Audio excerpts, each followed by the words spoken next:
ایک بار درود شریف پڑھیں. اللهم صل على محمد وعلى آل محمد كما صليت على إبراهيم وعلى آل إبراهيم إنك حميد مجيد. الصلاة والسلام عليك يا رسول الله. الصلاة والسلام عليك يا حبيب الله. نحمده ونصلي على رسوله الكريم. أعوذ بالله من الشيطان الرجيم. بسم الله الرحمن الرحيم. وما أرسلناك إلا رحمة للعالمين. میرے محترم بزرگوں، بھائیوں، میں نے آپ کے سامنے قرآن پاک کی ایک آیت کریمہ پیش کی. وما ارسلناک الا رحمۃ للعالمین. اللہ تعالی رب العالمین ہے، وہ سارے عالم کا رب ہے، اور اللہ تعالیٰ نے اپنے محبوب کو بھیج کر ہم سب پر رحمتیں نازل فرما دی. وہ رحمت للعالمین جب دنیا کے اندر میں آئے تو دنیا کے اندر میں اندھیرا تھا. ہر طرف لات اور منع اور بہت سے بتوں کی پوجا ہوا کرتی تھی. لیکن جب اللہ کے رسول صلی اللہ علیہ وسلم دنیا کے اندر میں آئے تو یہ اندھیرا آہستہ آہستہ آہستہ آہستہ چھنٹتا چلا گیا، اور 40 سال تک اس اندھیرے کو اللہ تعالیٰ دور کرتے رہے. اور 40 سال کے بعد میں اللہ کے رسول صلی اللہ علیہ وسلم نے اپنی نبوت کا اعلان کیا. جب یہ عالم پر نور ہو گیا تھا، جب سے آپ دنیا میں آئے اور 40 سال تک یہ عالم پر نور ہو گیا تھا، اور اللہ تعالیٰ نے یہ دیکھ لیا کہ میرا محبوب میری ہر بات کو دنیا کے اندر میں پہنچا سکتے ہیں، تو اللہ تعالیٰ نے پھر ان سے کہہ دیا کہ اے محبوب آپ نبوت کا اعلان کریں. آج میں آپ کو وہ بات بتانے جا رہا ہوں جو آپ بہت کم سنتے ہو. تاریخ بتاتی ہے کہ سن 632 تھا، جون کی 6 تاریخ تھی،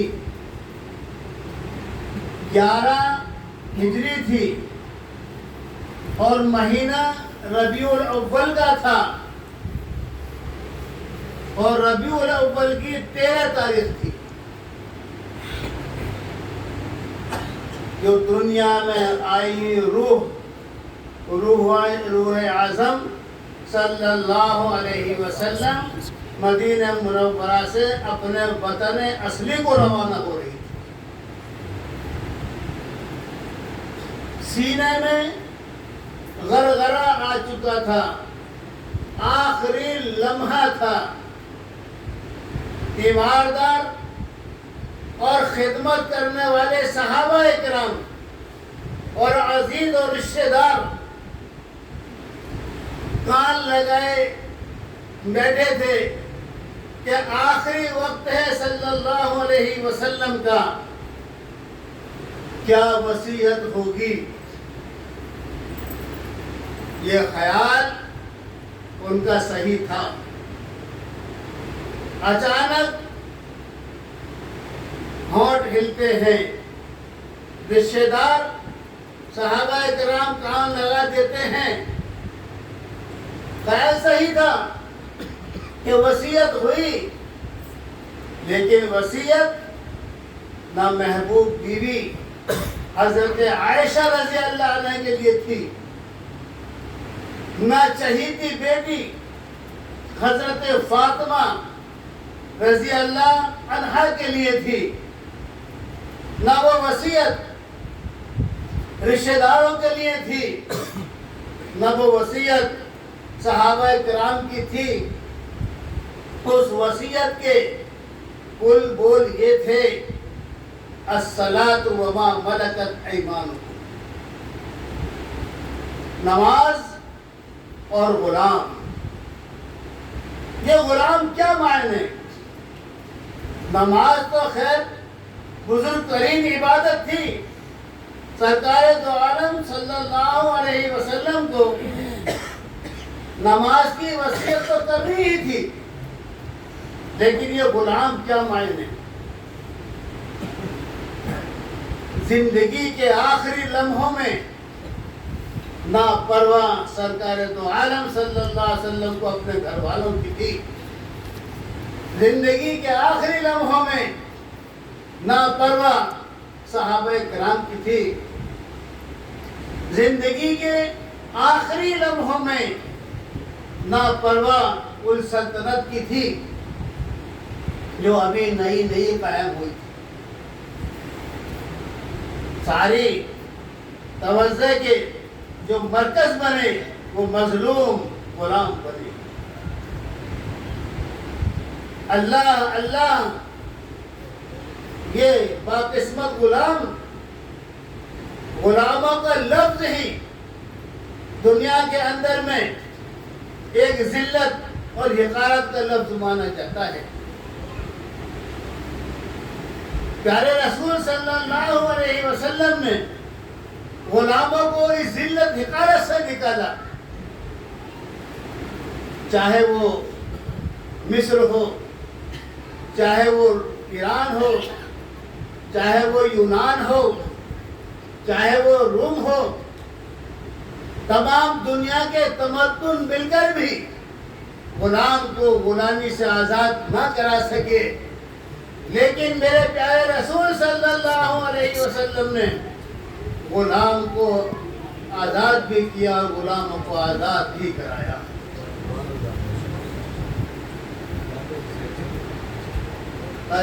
شاعر نے کیا کہہ دیا؟ شاعر نے کیا کہہ دیا؟ ایسے ممدوح کی شان کے اندر میں شاعر نے کہا، یتیموں کے والی غلاموں کے مولا، یتیموں کے والی غلاموں کے مولا۔ تو شاعر نے ایک شاعری نہیں کی، بلکہ یقیناً ایک تاریخ بیانی کی۔ وہ محسن انسانیت صلی اللہ علیہ وسلم جو اپنی زندگی میں فرمایا کرتے تھے کہ یہ غلام تمہارے بھائی ہیں، تم جیسا کھانا کھاؤ ایسا ان غلاموں کو کھلاؤ، تم جیسا کپڑا پہنو ایسا ان غلاموں کو پہناؤ۔ محبت اور شفقت کے اندر میں دنیا کے اندر میں کوئی مثال نہیں مل سکتی جو اللہ کے رسول صلی اللہ علیہ وسلم نے غلاموں سے محبت کی۔ حضرت زید بن حارثہ رضی اللہ عنہ کا قصہ تو آپ لوگوں نے سنا ہوگا، لیکن میں آپ کو بتا دوں کہ حضرت زید بن حارثہ رضی اللہ عنہ یہ ایک جنگ میں قیدی بن کر آئے تھے۔ کہاں آئے تھے؟ ایک جنگ میں قیدی بن کر آئے تھے۔ ملک شام کے اندر میں ان کی بولی بول رہی تھی۔ حضرت خدیجہ رضی اللہ عنہ کے عزیز وہاں پر موجود تھے۔ انہوں نے حضرت زید بن حارثہ رضی اللہ عنہ کو بطور غلام خرید لیا اور وہاں سے خرید کر لا کر مکے لے آئے، اور مکے میں لانے کے بعد میں حضور اکرم صلی اللہ علیہ وسلم کی غلامی میں دے دیا۔ سرکار دو عالم صلی اللہ علیہ وسلم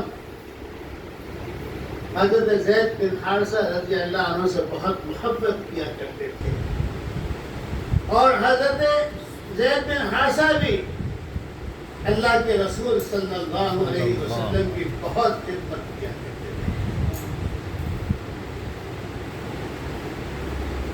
ادھر سے ان کے والد محترم حضرت زید بن حارثہ رضی اللہ عنہ کے والد محترم ان کو ڈھونڈتے ڈھونڈتے مکے پہنچ گئے۔ مکے میں آ کر دیکھا، اپنے فرزند اور دل بند کو دیکھ کر خوش ہو گئے کہ میرا بیٹا مل گیا۔ اللہ کے رسول صلی اللہ علیہ وسلم نے ادھر نبوت کا اعلان کیا اور ادھر حضرت زید بن حارثہ رضی اللہ عنہ کو آزاد کر دیا، اور آزاد کرنے کے بعد میں اپنا بیٹا بنا لیا۔ یہ محبت اور شفقت غلام حسین کہ اپنا بیٹا بنا لیا۔ ادھر ان کے والد نے سرکار دو عالم صلی اللہ علیہ وسلم سے فرمایا کہ یا رسول اللہ، میں اپنے بیٹے زید بن حارثہ کو اپنے ساتھ میں لے جانا چاہتا۔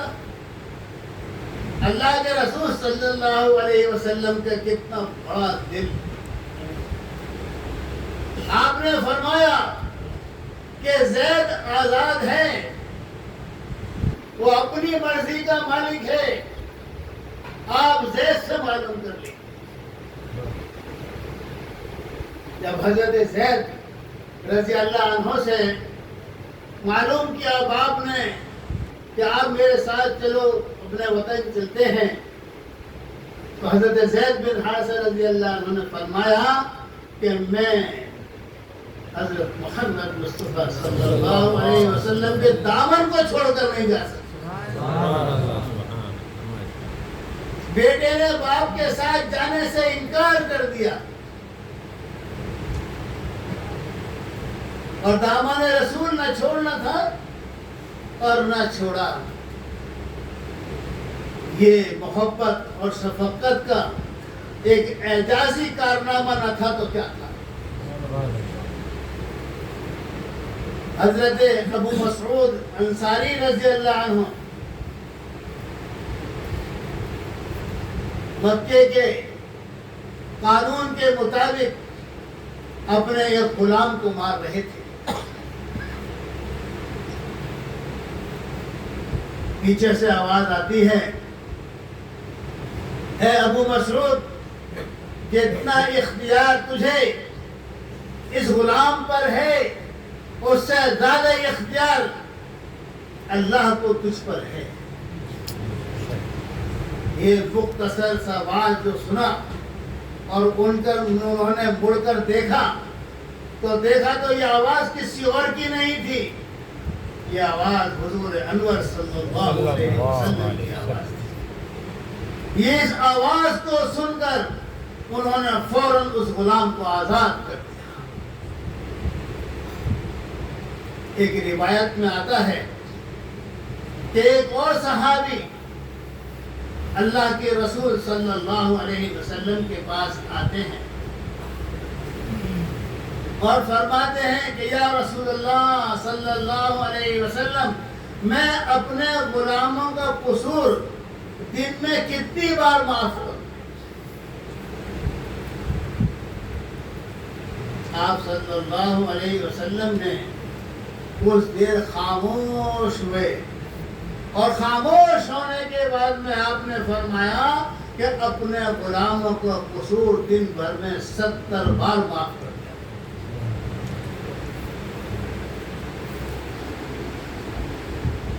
کوئی ٹھکانہ ہے اس وسعت کرم کا، اس کریمی کا؟ یہ معاملہ اگر دنیا میں ہو سکتا ہے تو یہ ہمارے سرکار دو عالم صلی اللہ علیہ وسلم۔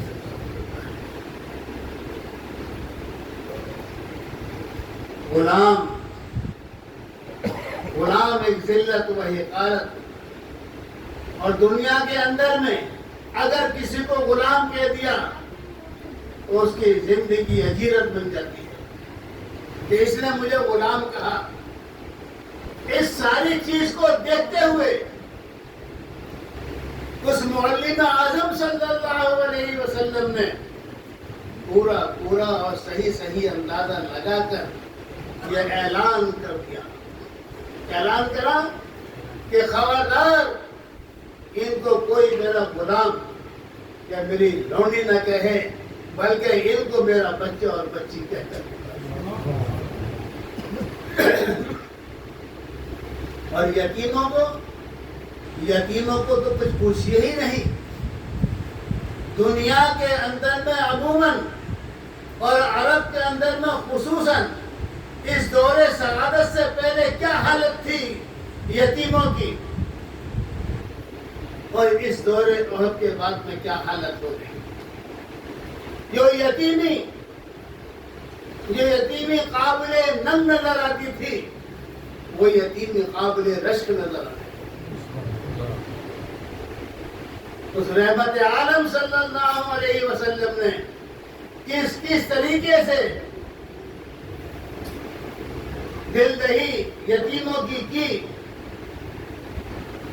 وہ جو خود در یتیم تھے یعنی سیب کے اندر میں ایک ایسا موتی جو اپنے آپ میں منفرد اور بے بہا اور جو یتیمی کی دوہری نہیں تہری منزل سے گزر چکے تھے. ہائے ہائے دنیا کے اندر میں سب سے زیادہ محبت کرنے والی اگر کوئی ہے تو وہ ماں ہے. دنیا کے اندر میں اگر بچوں کے لیے سب سے بڑا سایہ ہے تو وہ باپ ہے. لیکن باپ کا چہرہ تو دیکھا ہی نہیں.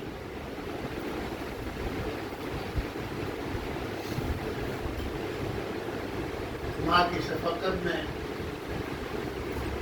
پلتے بڑھتے رہے.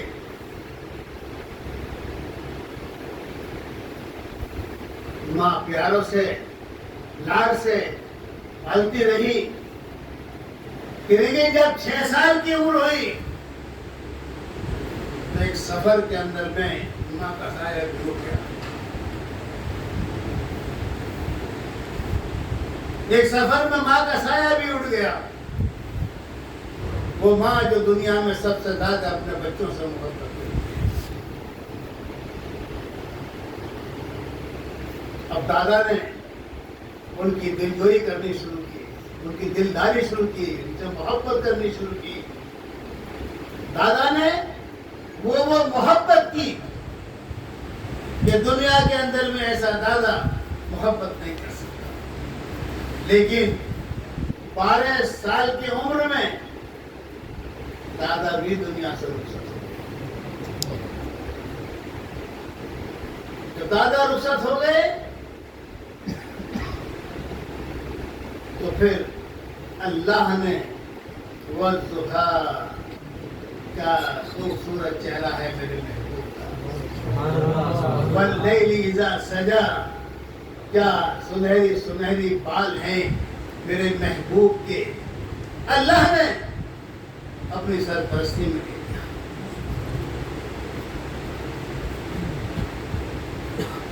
کس طریقے سے یتیموں اور مسکینوں سے محبت کی. اس رحمت دو عالم صلی اللہ علیہ وسلم نے اعلان فرما دیا کہ جو انسان اپنے گھر کے اندر میں یتیم کو کھانا کھلائے گا اور اس کا خرچہ اٹھائے گا قیامت کے دن آگ اور اس کے سامنے پردہ حائل کر دیا جائے گا. آپ صلی اللہ علیہ وسلم نے اس سے آگے بڑھ کر اعلان فرما دیا کہ جس نے یتیم کے سر پر ہاتھ رکھ دیا اس ہاتھ کے اندر میں جتنے بھی بال آ گئے اتنی نیکیاں اس کو عطا کی جائیں گی. آپ صلی اللہ علیہ وسلم نے اس سے بڑھ کر اعلان کر دیا کہ جس بستی کے اندر میں کوئی یتیم بچہ کسی کے گھر میں پل رہا ہو، اس بستی کے اندر میں سب سے اچھا گھر وہ مانا جائے گا۔ آپ صلی اللہ علیہ وسلم نے اعلان کر دیا کہ جو یتیم بچوں کی کفالت کرے گا وہ جنت کے اندر میں مجھ سے اس طرح ملے گا جس طرح یہ دو انگلیاں ساتھ میں ہیں۔ یہ ماہ ربیع الاول کا مہینہ چل رہا ہے، عید میلاد النبی کا مہینہ چل رہا ہے، اور یہ آمد رسول 12 ربیع الاول کو ہم منائیں گے۔ اسی پیارے رسول صلی اللہ علیہ وسلم نے اعلان فرمایا تھا کہ میں شہادت دیتا ہوں کہ دنیا کے اندر میں انسان بھائی بھائی تھے۔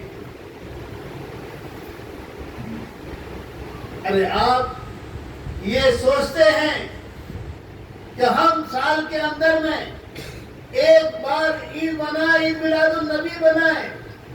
خدا کی قسم ہر دن 5 بار عید میلاد النبی بنانی چاہیے، اور 5 وقت کی نماز میں درود محدود سرکار تو عالم صلی اللہ علیہ وسلم پر پہنچانی چاہیے۔ جو سرکار کی نعتیں پڑھتے ہیں،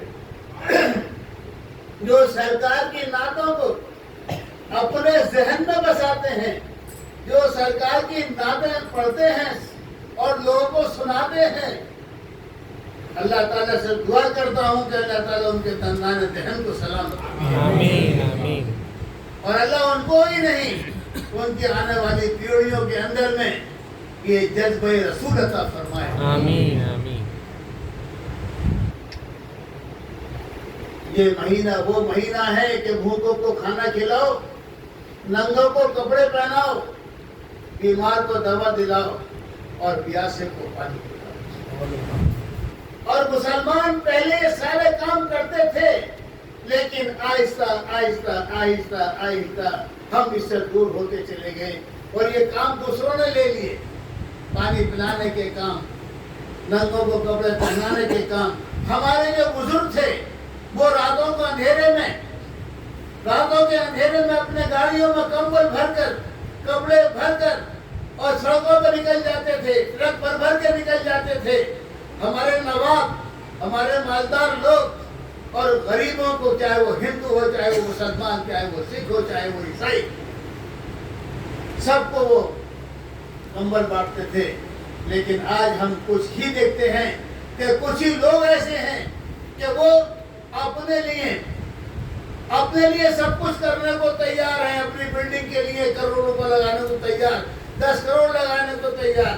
لیکن یہ مبارک مہینہ، عید میلاد النبی کا مبارک مہینہ ہے، اس مہینے کے اندر میں اگر آپ بھوکوں کو کھانا کھلاؤ تو اللہ راضی ہو جائے گا، آپ ننگوں کو کپڑے پہناؤ تو اللہ راضی ہو جائے گا، آپ بیمار کو دوا پلاؤ تو اللہ راضی ہو جائے گا، آپ پیاسے کو پانی پلاؤ تو اللہ راضی ہو جائے گا، آپ راہ خدا میں خرچ کرو، دل کھول کے خرچ کرو، اس مہینے کے اندر خرچ کرو گے تو خدا کی قسم اللہ تعالیٰ 11 مہینے کی روزی تمہیں عطا فرمائے۔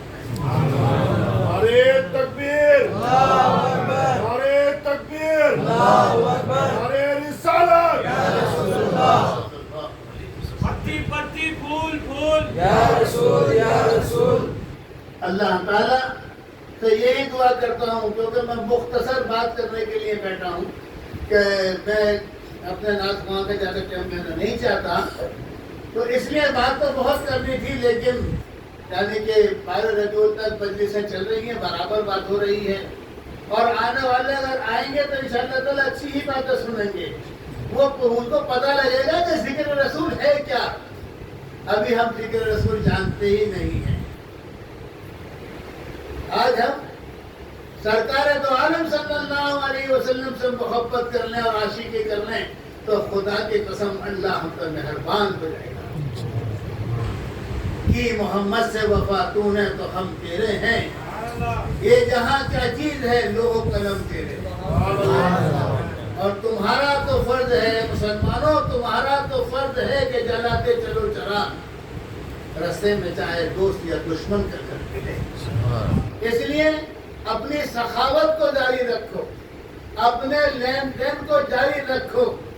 یہ خانقاہ ہے، اس خانقاہ کے اندر میں جو بھی آتا ہے یہاں پر علم سیکھنے آتا ہے، یہاں ذکر کرنے آتا ہے، یہاں قرآن پڑھنے کے لیے آتا ہے۔ یہاں خواہ خواہ کی باتیں نہیں ہوتی، لیکن دوسرے لوگ کیا کہتے ہیں، خواہ خواہ کی باتیں ہوتی ہیں۔ اگر قریب آ کے بیٹھو گے تو پتہ لگے گا کہ خواہ خواہ کی باتیں ہوتی ہیں یا خانقاہ محمدی کی محمد صلی اللہ علیہ وسلم کی۔ دور بیٹھ کر انگلیاں اٹھانے سے کام نہیں بنتا۔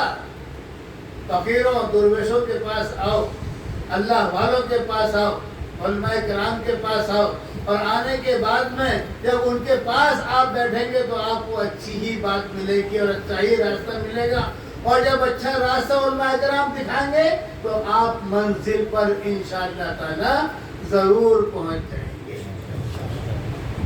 وما علینا الا البلاغ۔ اللهم صل على محمد وعلى آل محمد